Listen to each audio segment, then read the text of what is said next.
The news is officially as bad as it gets for Bengals fans. Joe Burrow, after leaving the Thursday night game with an injury, it was confirmed on Friday that he will indeed be out for the entire season, having to undergo surgery for a torn wrist ligament. We saw him on the sidelines in the aftermath of this injury. He was unable to grip the ball. We saw videos just like this. Check it out.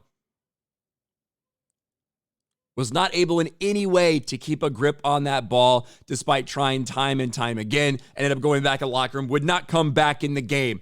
But everything has taken a big turn. It's awful. It sucks. Another starting quarterback that's out, especially for a team like Cincinnati, which when they were picking up, a lot of people expected they could potentially make another Super Bowl run, something like that. But it's gotten a lot more insidious and complicated, because there are a lot of people out there that believe Joe Burrow was injured before this game, that his wrist was injured before this game, and the Bengals didn't disclose it. And the reason they think that is because of the video we have here of Joe Burrow coming off of the bus in pregame, and you can see there's something on his wrist. Let's watch this. Joe Burrow right there, and you can see on his right hand, he does have something. It looks like it's a wrist brace or something like that on his right hand.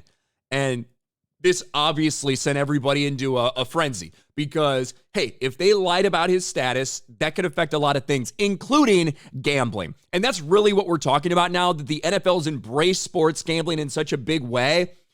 If they did not disclose that Joe Burrow was hurt, and he was hurt, that would significantly affect a lot of people's lines, a lot of people's bets that they would make on that game against the Ravens. But now they are coming out and saying, no, he wasn't injured at all. We promise you. Joe Burrow says the device he was wearing off the plane was a compression sleeve, not a brace for an injury. It's not uncommon for guys to wear compression sleeves on the plane. When you go up to that altitude, things can swell up. And we have heard that the NFL's investigating this now, that the NFL's investigating whether or not they knew Joe Burrow was injured, and if so, why he would not have been on the injury report. And in addition to the quote we had there from Joe Burrow saying it's just a compression sleeve, blah, blah, blah, Zach Taylor, Cincinnati head coach, also said that guys wear different compression things on the plane all the time. I haven't made it a point to ask them all about it every time they do it. He said there was no problems in the lead up each day in practice, and he was a full participant. There were no issues. So the Bengals are very much, keeping to this line. Hey, he wasn't injured at all. We promise it was just a compression sleeve. And maybe that's the case. It's a little bit tough to tell whether this would be thick enough to be considered a brace or would be a compression sleeve. But it seems strange, doesn't it?